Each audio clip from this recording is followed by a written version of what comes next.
Next speaker is certainly doesn't need to be introduced to many of you. Bill Dallas wrote his own introduction here, so I'm going to read this to you, but coming from Bill Dallas's word. Bill Dallas is an outlier. Does anybody know what an outlier is? What's an outlier? Anybody know? It's a maverick. Someone outside the box, someone who's doing things above and beyond, away from the norm. This is what Bill Dallas is. He is a Juris Doctor, a leading authority on real estate, mortgage lending, quote-unquote fintech, and entrepreneurship.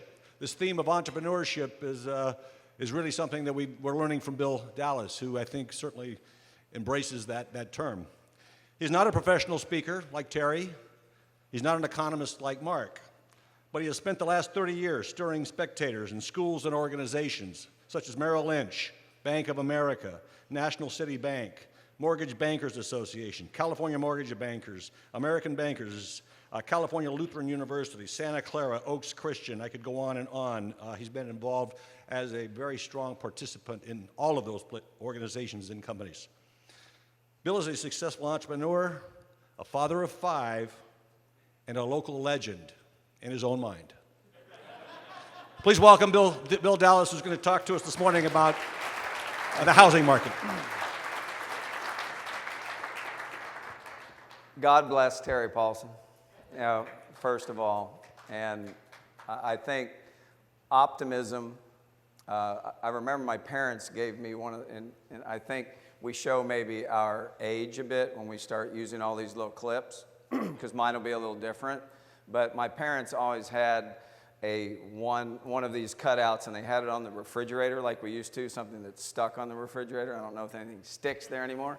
But at the end of the day, it was a pessimist headstone, and it just said, "I expected this." And I think the optimism advantage, I don't know that an entrepreneur or an outlier is an optimist. I think we are realists. I think we're paranoid schizophrenics, basically, because there isn't a time that something isn't. The opposite of success is always failure, and the opposite of up is down, and the opposite of in is out, right? So an outlier is a noun. It doesn't come from the root word out and liar, so I'm not a liar, right? It's L-I-E-R. And I think what it means is that an outlier is you are completely, if there is a cluster of marbles in the center, or there's a scattergram, or there's a plotted group of everybody in one section, the outlier is away from that section, right? The outlier is always marked away from the group. That, in America, is an entrepreneur. There's nothing more discriminating than being called an entrepreneur. My parents wanted me to go to college and get a job, pay off the school loans, don't take any risks, get married quickly, have 4 children, get divorced, find the other 2, go down the path again, right? The American dream. We chase income, we don't add value, right? And that's our challenge. I think the challenge and the problem of America is that we don't value entrepreneurship at all. And all of our systems are built to degrade them. And I'll just say, you've already said, I'm an entrepreneur. So your first thought, he's a risk taker, he's a maverick. I am the last thing. I'm a devout Christian. I don't really take any risks. I don't high dive. I don't jump out of planes. I don't do anything. I have 5 children, which is probably the biggest risk I've ever taken. Trying to parent them is probably the second largest risk I've ever taken. And I think all we do, what I've learned about that, I want to share with you today. But we are outliers, right? And I think the thought, I use, it's not my term. It's Malcolm Gladwell's term, right? He wrote Tipping Point, Blink, What the Dog Saw. all these current books, but if you haven't had the opportunity to read Outlier, please do. And Wayne Gretzky is an outlier. Everybody you meet probably who is really successful is an outlier. Not that I'm trying to brag, but you are just different. You process different, you work different, you think different. And so what I want to try to do is say, how in God's name can we create entrepreneurs in a society that's outsourcing, in a society that's totally pessimistic, and almost every chip is stacked against you to go take a risk. And so I think when we look at these, and I start looking at this, they called in one of the components, I don't know if I can sort of get it, is this 10,000, you see birth date and 10,000 hours. So in the book, it starts with the study of the Berlin School and violinists, right? And so the study was that all these violinists that came to the Berlin School had all been playing the violin since they were 5. And then they divided the group into really 3 groups. They called the first group stars. The second group they called good. And what do you think they called the third group? Public music teachers. Right? And they all started playing when they were 5. What's the difference between why did somebody become an outlier or a star? 10,000 hours. They spent more than 10,000 hours practicing. They practice hard, they study hard, they play hard. They do everything in their power to be expert at what they do.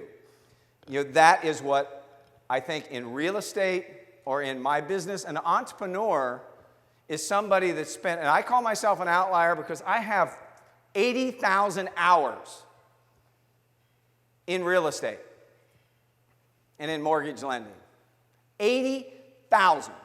40 years, 40 hours, 365, right? So I've never worked for anybody.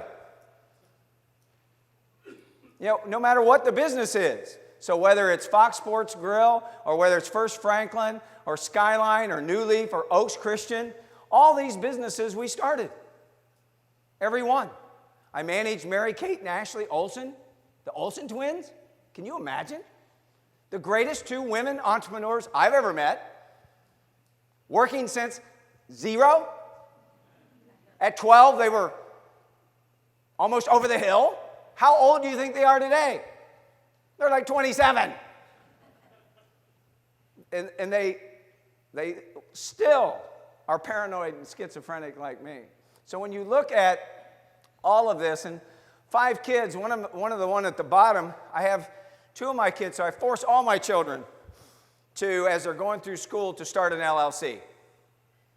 And it's called Jake, Nick, Billy, Adam, Bobby Joe LLC. They start their business, they got to go to a lawyer, they got to start the LLC, they got to figure out what the difference of the structure is between a corporation and a partnership. They've got to go through all of that. They've got to figure out that they're a member. They have a membership interest. They write it. They begin a chance to look at it. They start a business. You know what they don't have?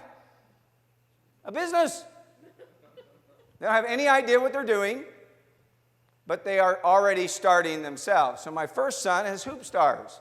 He's been doing this now for 20 years, since he was 18. He trains athletes to learn how to play basketball. And he makes good money at it. He's been doing it, almost his entire adult life. My second son is going to college at Minnesota, and he has a business called All Season Services.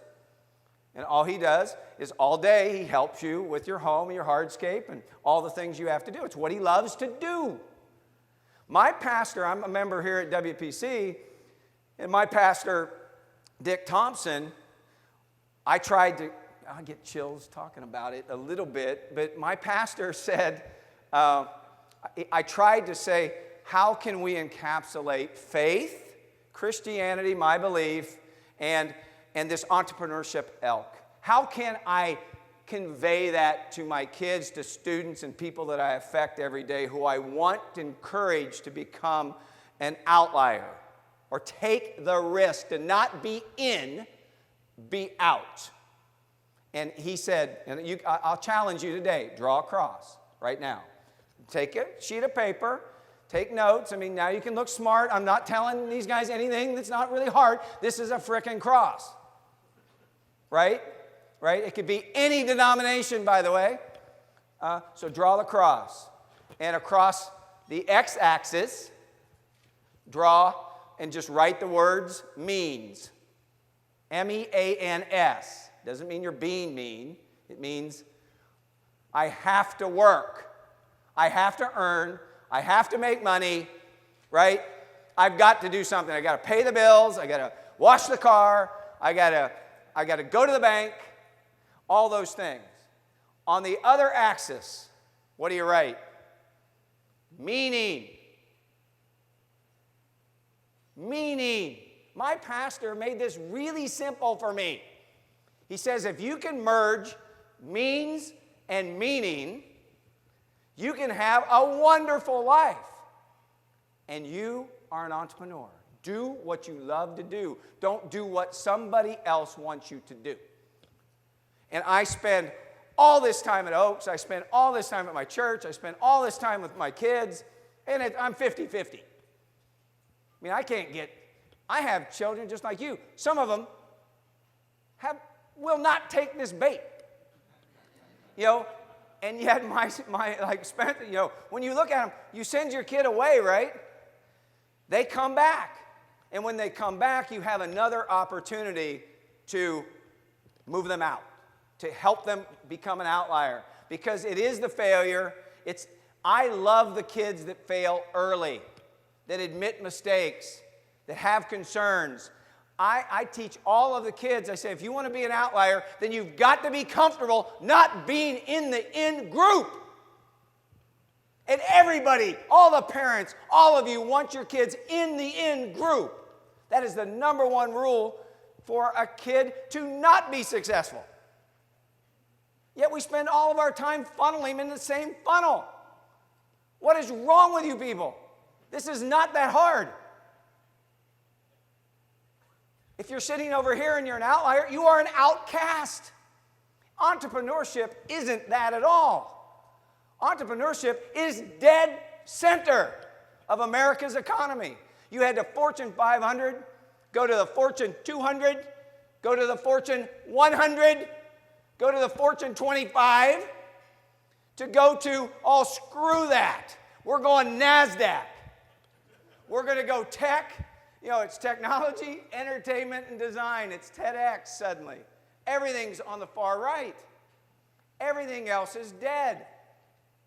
We're milking oil, and we're milking the economy from all of its value because people don't create value anymore. They search for income. And so, what have I done? I spent my life building mortgage businesses, real estate businesses. And basically from the ground up, First Franklin, own it, and you see each beginning and end is almost what I backed into is the key that I want to talk to you about today about being successful as an outlier. There's, I think, one key, and that is the cycle. I didn't understand cycles. I didn't understand rebounds. I didn't understand the economy. And here's my view. When things are good, every boat gets lifted and everything is fine. When things get bad, everything fails. And think about entrepreneurship. 87%, by the Small Business Administration stats, 87% of all businesses fail. Small business. Right? 87! This isn't like, whoa, 50-50, I got a little chance here. 87. So we have to know why. I think obviously these businesses have a lot of structural issues and problems.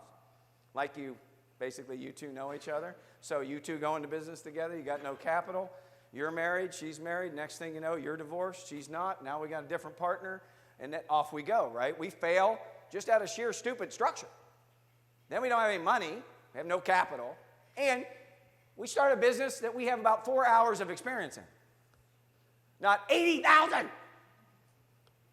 right? Start a business. And every business I've started, like a restaurant business, which I have started, that I had freaking no experience in, I lost my ass in.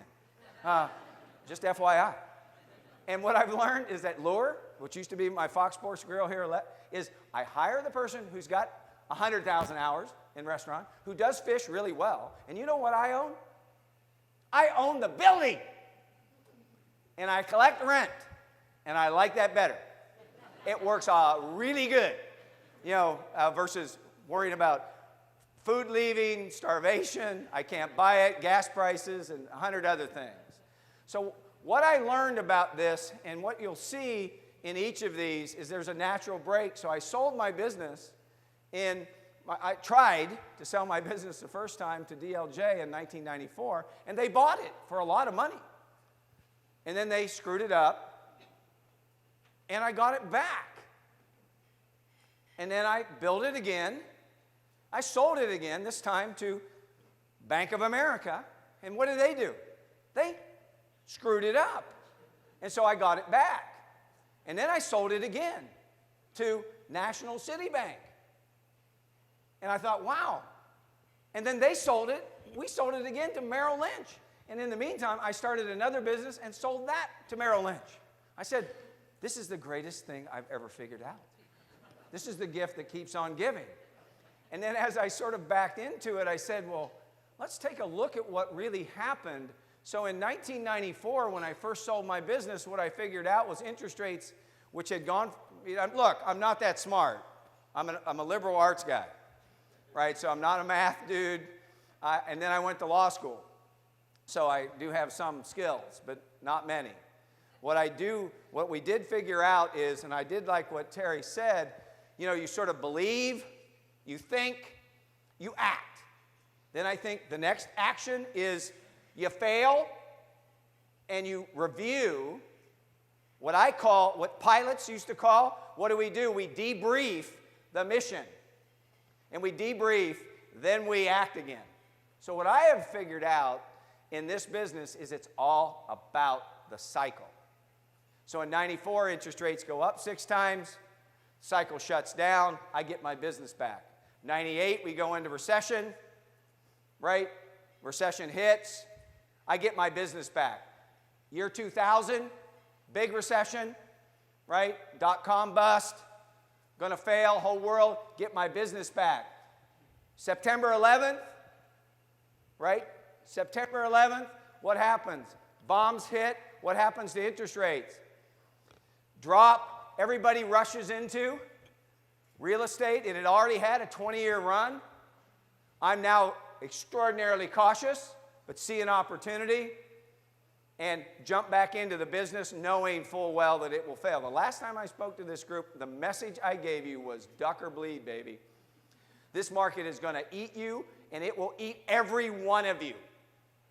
I remember having this conversation with Angelo Mazzillo at Countrywide. He said, hey, when the tide goes out, all you subprime, blah, blah, guys, you're going to be naked. I said, you're going to be the most nude guy on the beach. Because you buy everything, right? And when the tide went out, what we found was America was really not prepared for a 30% drop in home prices.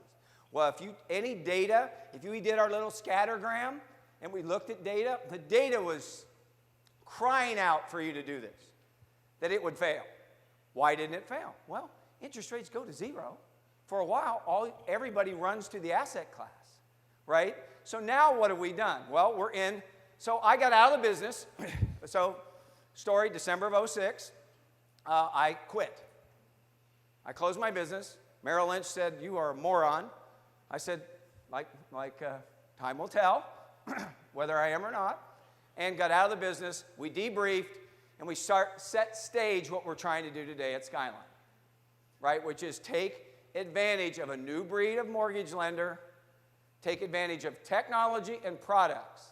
Well, today, products can't be any worse, right? There's one product. What is it in mortgage? A 30-year fixed rate loan. It can't be that difficult. Now, I do have to disclose the 30-year loan about 80 times to try to tell you that the rate doesn't change and nothing happens ever and everything's about you now, suddenly the consumer. But at the end of the day, it's going to be about, there's still 40% of Americans stuck in the coal who can't move. They've hamped, harped, now they hope. Somebody's not going to kick them out. Somebody's going to help them with their mortgage.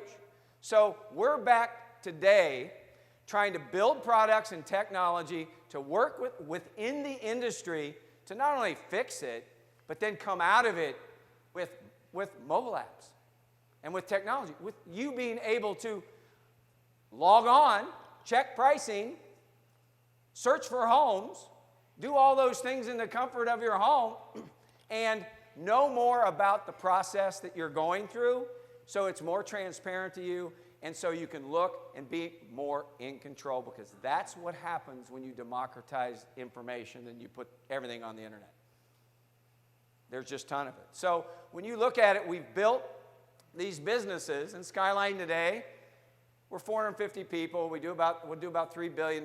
We have about 30 locations. We're predominantly in the West. We do, we basically are what I would say a normal, independent mortgage company, but we're backed by two firms. Upfront Ventures, which is the largest venture capital firm in Southern California, and then Ellington Financial, which is a REIT in New York. And those two companies give us the girth to be able to develop new age technology and do this, and at the same time create the next generation product, which will be, I mean, if you think about mortgage is pretty funny. We have analog systems that are about 100 years old. We're now 92% selling our loans to the government again, because that's the only buyer for mortgages. And what's interesting really about it, probably most interesting, is that the underwriting guidelines and rules have not changed since 1960. And so we're still underwriting Ozzie and Harriet. And Ozzie and Harriet are married, and they have 2 kids. They live in the cul-de-sac, and Ozzie has the only job, and Ozzie's basically is the primary occupant. Harriet doesn't work. And that is every guideline that's ever been created is about DTI and the primary occupant and credit. And so so here's how Ozzie and Harriet sort of roll today. Ozzie and Harriet got divorced about 10 years ago. And Harriet's gay. And Harriet married the lady across the street, and they started a flower business.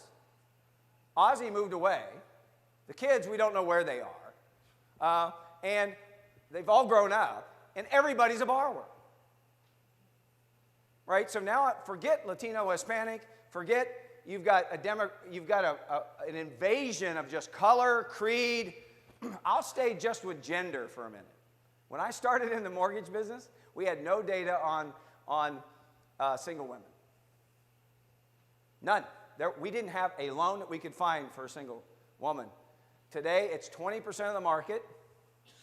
And we can't, even though you make less money and you have primary care and you don't collect from the deadbeat dad, generally, you have all of those things, you have 0 default. If I had a single man and lined up that single man, that guy's like a walking default. He'll remarry twice. He'll do all the things wrong. He's never learned anything, right? Now, obviously, I process my loans for the federal government, so I can't talk about this in file because I have to file HMDA data and all of this other data that says I can't talk about the demographic look. But I think Skyline and New Leaf, we're trying to do mortgages differently, but at the end of the day, it's going to be about products and how you get the current group of Americans who are multiple occupant co-borrowers with wide swath of where they work. Forget unemployed. Employed, gaps in employment. I have children.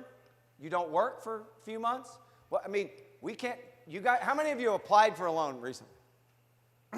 Ever been in? I mean, is this the worst process that's ever been created? It's like baggage claim at LAX with nobody there. So I started looking at cycles. And so I want to encourage you, Arnold Toynbee is probably one of the greatest British historians of all time, and he did a study of civilizations. And what he did was he looked at the study and he examined the rise and fall of 26 civilizations. And basically, if you study this, I can encapsulate, which is what I tried to do. All of history can be summed up in a line: challenge and response. Challenge, response. Challenge, response. Think about it, right? And how, think about our current cycle.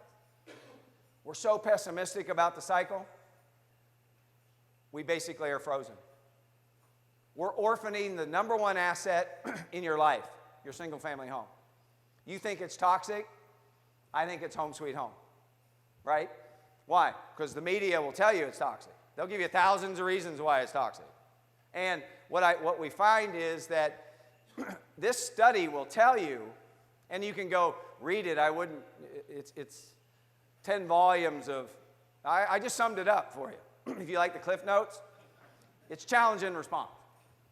Every company, every world, every civilization, the same. So when you look at what we're doing in mortgage, is you basically have a business that's fractionalized, dead, and it's trying to respond, but it's not, right? It just won't. So when you look at it, I think what we try to do is it toxic really? Well, look at what we've told everybody. We've said, is the dream over, right? Yeah, the American dream is over. The millennials actually believe this, right? They think this is true.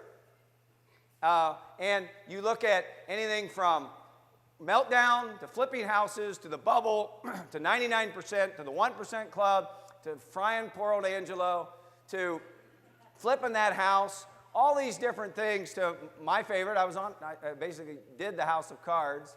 And so you look at all of these things and you say, there is a new normal, right? We're in a new economy. We are. And so my message in 2007 was duck. You got to get down low. You got to save your house at all costs.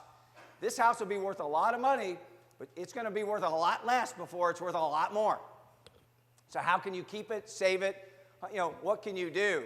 Because time and output are really the only things you can do to control in this new economy. And there are many views of economy A or B. Who's driving it? Are we global? Are we domestic? You know, I'm not that smart. My new normal basically is after 8 years, housing has arrived. Fed basically has subsidized interest rates, right, and continues to, even though there's no quantitative easing. We call it the taper tantrum is over to some degree, but at the end of the day, the market's got them in a low rate trading range. We've got low inflation. Inflation will remain low and likely stay that way. I think the economy, we're sort of, I think Ron said it probably, you know, we're probably the best, or maybe Terry too, the best of the worst. So our economy doesn't look too bad, and we are emerging from this low everything environment. I think it has fundamentally changed the consumer. The consumer now, I call the consumer cost code, right? The consumer basically wants to go direct, but with great service, and get a wholesale price on everything, right? Everything. So, I mean, if you can't steal it, then I'm not buying it. We were talking about buying a car using TrueCar, and you can basically walk in with your mobile app and say, okay, here's the price that I think is fair, because this is what 3 guys are going to say. Will you sell it at that price? That's a little different than traipsing in and going in to buy your car. Home prices continue to rise. Unfortunately, rents will rise faster, and they are. I think millennials will buy less expensive, smaller homes that are more urban than suburban. Buyers will have considerably more negotiating power than they currently do, right? I think builders will construct less expensive, smaller homes. God willing, they could ever get an entitlement. And lower U.S. energy prices will boost employment and consumer confidence more than anything. Low energy prices drive, we talked about low energy prices last night in the dollar, right? A strong dollar and low energy prices we sort of walk around with a little swagger, but we have not changed a thing. We still suck. As a country, our values are slipping. Everything we do, we can't educate people. I mean, it's like, but we're emerging, right? It's like, wow. Things are better because I can go drive somewhere and it costs me less. Agencies, and you know what was funny? We bailed out a bunch of things. The two biggest ones we bailed out in my industry were Fannie Mae and Freddie Mac. And those two companies are making more money than almost anything right now. So the agencies won't go away. At the end of the day, the new and improved home sweet home will be driven by this market. So what's the new normal in a nutshell? Well, I think I just want to leave you with some thoughts, right? America's on sale, right? I mean, everybody loves a sale, right? Not this one. It's the mother of all markets. It's the best. It's the most amazing market. Interest rates are low. Homes are affordable.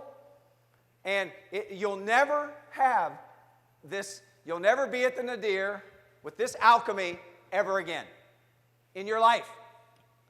And nobody's buying. It's amazing. You know who is buying? Investors.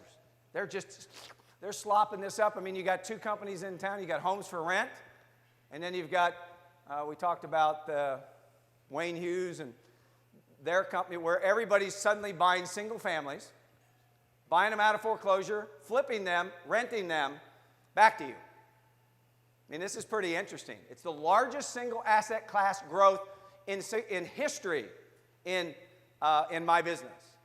Single family, fix and flips, or hold for rent. And so we got some dirty little secrets I'm going to talk about, and then we're going to talk a little bit about Home Sweet Home. But if we go to, if we look at really America's on sale, why are they not buying? Why do you think?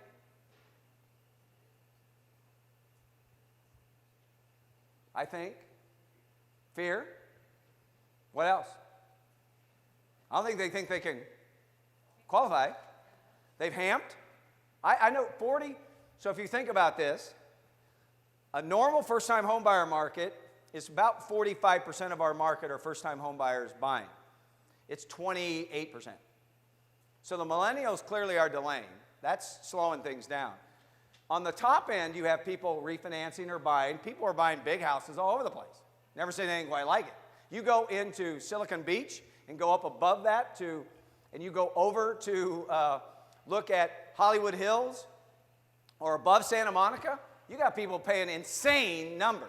You go up to Northern California, where things are booming. You go to Los Gatos, Los Altos, you move up the coast there. It is booming.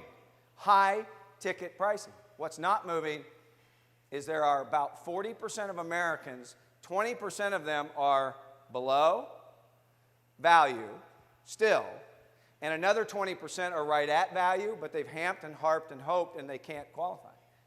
40% are stuck in the colon. They can't move. They won't move. So we have to create problems. We've got to get the consumer off the couch. The consumer is going to buy a home again a second time. So what do we see? 33%, think of this, 33% of all home sales are sold today cash. A normal market is 1% to 2% cash buyers. 33%, and that's down from 50. So clearly 30% are cash. 50% of the homes listed or sold are still listed and sold, and the owner is a bank. 50%. So it's not even a normal seller, right? And you look at that, and then you add to it the 20% of all home sales are sold to investors, largest growing asset class I just talked about. Customers are spooked, loans are tough, millennials are changing things, and timing is everything. I'm going to go back to a little bit. Why? Look at all these regulatory actions. I mean, you think your government is at work? They have basically foobarred my business. I give you a disclosure before the meltdown. I would give you a casual disclosure with RESPA, or we would give you some casual disclosures about your loan. Today, I redisclose 5 or 6 times. I have to connect what we quoted you at the front to what we closed at the back. And all my loan officers have gone from non-employee to employees. Think about if you did that to realtors. I go into a real estate office here locally. One, I won't mention, 380 agents. You know how many have done a deal this last year? How many do you think of 380 did a transaction? It's not quite that low, but it's close to 3, right? So you have less than 10% doing a transaction. If you made them all employees and you had to pay them minimum wage and you had to take out benefits, how many would you have? About 8, right? So basically, that industry, home valuation code, RESPA, mortgage loan disclosure act, things that you've heard, Dodd-Frank, Wall Street reform, the new consumer, I have not even met my regulator, the CFPB, and they are issuing new rules by the minute, right? GSE reform and then loan officer comp. I mean, they've spooked not only us, they made it feel toxic, and it's disrupted the market. What happened since I spoke to you last is this market that began in 2006 with 55,000 mortgage brokers, 30% of the volume going to banks, and 70% going to independent mortgage companies like Countrywide, First Franklin, Own It, all these things that failed, flipped immediately. 77% of the business today goes to 4 banks. And then another 8% goes to the rest of the banks.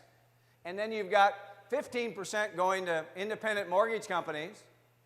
And you've got almost the destruction of the mortgage broker industry, less than 10,000, right? So what you've seen are banks got bailed out, so they lived, brokers got blamed, and buyers basically were baffled and have no idea how to do this, how to navigate what they're doing. But timing is everything. And so where Terry was going, I think the psychology. So what have I learned as an entrepreneur in my space? If you're going to be in real estate, if you are going to be an entrepreneur in your business, you've got to have 80,000 hours of experience to be really good at what you do first. The second thing you have to do, and probably most important, is you're going to be viewed as an outlier.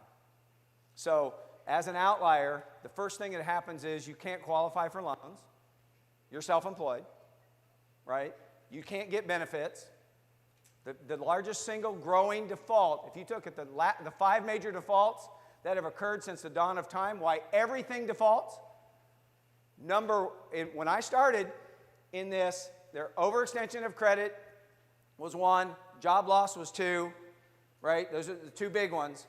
One that was way down the path was medical. That was less than 10% 20 years ago. You know how much it is today? Medical, slip and fall, no benefit, killed you during your job is 70% of all bankruptcies. 70. And you know what? We do not underwrite one thing in your loan about medical. And the entrepreneur, the outlier, has to figure out how they can navigate and get capital when they can't qualify for anything. The whole banking industry is shifted against them to employed people. They don't have benefits, right? The whole education army is against you, right? And you probably, if you survive because you're smart and understand the cycle. And the cycle is the same every time. So what I looked about is optimism starts with, and then it sort of overheats, right? It overheats to excitement. Then it goes to thrill. Oh, think about 03, 04. I can't get enough. I'm going to buy the house across the street. My nanny's buying the house. The guy that does my cars buying the house. Lenny Dykstra, my neighbor, bought a bunch of houses. I mean, so you've got all these things, and it moves to euphoria. Everybody should get a house. You know what that tells me? When it starts moving past optimism, what do? It's over. I told all my kids, duck or bleed, because timing's everything. And then you move into anxiety, denial, and fear, and desperation, and panic, and capitulation, and despondency, and depression. That is about what you said we were in, right? That was a great slide. Where were we in 2008? We were somewhere down in here. So where are we? Well, I think the stock market today is at the point of maximum financial risk. Right? I think it's high. Nobody knows why it's high, right? They just keeps trading. A lot of people keep making money between 17,000 and 18,000. and, and 16,000 and 17,000. But it's the same people trading. It's almost funny. You look at, and where is real estate? If you had to plot it, where do you think it is? The point of maximum financial opportunity. And nobody cares. The only people buying are the investors. Everybody else is just blah, blah, blah. So your millennials aren't buying. We may never buy a home. I may never buy a home again. What are you, the stupidest people on the planet? Do you not ever want to retire? The only way an entrepreneur balances the risk of owning their business is by owning the real estate their business is in. Owning their house. Most of them get their equity, use the equity from their house to start their business. Right? So all of that real estate is so essential to the entrepreneur, so you've got to really understand the cycle. And as we move up, I mean, we've got a long way to go, you all, before we get to hope, relief, and optimism. We're not even close to excitement, thrill, and euphoria again. And when you do, recognize I told you to get out. Duck at that point. When everybody wants the asset, don't do it. Begin to question, think, because our business is inherently cyclical. And if you think about an entrepreneur has 5 things that they have to really navigate. Self-employed, benefits, lack of capital, lack of education, and cycle. Manage this cycle. Those 5 things I teach entrepreneurs, but they end up with this understanding their business cycle, their calendar cycle, the macro cycle that their industry is in. And all of our industries are different to some extent. I mean, one of the things we were talking about, mortgage business is interesting in one fact. 42% of all of our loans fund in the last 5 days of the month. Why? I don't know. I think it's because realtors don't want to have closing costs be so big, so they try to close to the end of the month. We've tried figuring out how to manage it. It's just a cycle. It's part of what we do. I think what this does, this has basically changed the way what's happening at its demographic, and I know Mark's going to talk about demographics a little bit more. What's happening is the demographic core is changing. I think it's reverting to the way it used to be, but I'll let you be the judge, right, of how you think about it, maybe. But I can, because people talk about Gen Xers, they talk about boomers, they talk about the millennials coming up. The millennial cohort is so big that everybody's just passed over the Gen Xers. Just like the veterans group sort of passed over the silents. My dad was in the silent generation. The Gen Xers are sort of silent. The millennials are pretty loud, right? And so what have we learned? All of these are life events that create borrowing, that create need. What are the two? So what's happening to millennials? They are delaying their life events, and they're delaying them to push back marriage, kids, and homes because their jobs are weird. They may have. Ozzy had how many jobs? 1. Harriet had Zippo. How many? Sony predicted, and I read this study coming out of it, how many jobs do you think your children in the millennial generation will have?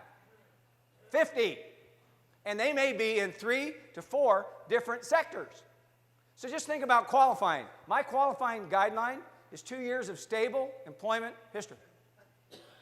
You know what stable employment history is? Take out the Bible, put it down, put your hand on there, raise your other hand and say, I promise to try to pay. And you know what we figured out is your FICO score, your credit score is the only thing that we can use that really predicts default. And the problem with FICO is if I got 9 people borrowing, how in God's name do I know which one to use? Versus 1. So it's an amazing shift. It's the mother of all markets. Markets are stabilizing. Many in SoCal are experiencing historic home price appreciation. However, loans are still affordable. They're the most affordable they've ever been. One interesting stat is home ownership has gone from almost 70% to 63% and dropping lower. This is the lowest it's been in 25 years. So why? I think millennials and people stuck in the colon can't move. So you're looking at it, there are 29 million new young buyers entering the market, and they're all entering wildly and differently. And then you look at, according to Trillia, buying is now cheaper in almost 100 markets, and people still are renting. Why? They don't really understand. So my job with you today is just say, look, the dirty secrets are getting a mortgage is a pain, right? It is. You have to have vanilla scores. You got to be employed. Underwriting basic rule is don't ever commit the sins of the past. So we tighten down everything. We're so focused today on income and assets and reserves, we can hardly get over ourselves. And so we'll validate everything. 68%, think of this, 4 years ago there was no such thing as a mobile app. No such thing. Think about that. How many of them little icon things you got on your little mobile thing right now? Lots. And one of them I bet you got is a search app. Whether you get it from Redfin, Trillia, Zillow, or somebody else, you get them there. That is 68% of all search begin on mobile. And that just happened in 4 years. People are looking, and they're looking for a long time. 92% of all the loans are government-owned. Home prices are still at 2006 levels, and investors are all in. Everyone still wants a steal. They want a deal, right? Real estate is still the best investment on earth. The best investment is earth, right? And I think what you'll find is why. And we always go back to, I think it was Albert Einstein who said the eighth wonder of the world is compound interest. Real estate is the only investment that's ever been created that not only allows you to compound, you can compound with leverage. Because you use opium, you use the wonder drug, other people's money, you put a little bit of money down, the bank lends you a lot of money, and you get all the goodies, right? All of them. What's interesting is you're paying for housing whether you own or rent. So I sort of look at it like I get leverage, I get indentured servitude. It's the only real way I can really use slavery, right? Who's the biggest slave I know? The renter. They work all month to do what? Make your payment. It's the greatest thing ever created. Legalize slavery. It's amazing.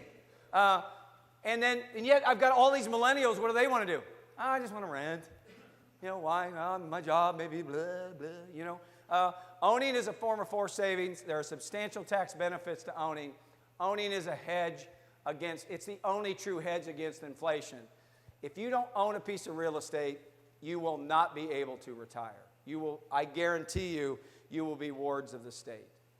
You know, and I think, so my view, when I look at real estate, and I'll end, you know, with, I think I'm going to take a Winston Churchill quote and have a little latitude with it. Real estate is a riddle wrapped in a mystery inside an enigma. The one thing I can tell you is real estate is cyclical, and so is entrepreneurship. And if you can create the symmetry between understanding the cycle of real estate, understanding the cycle of really being an entrepreneur, you too can be an outlier. Thank you.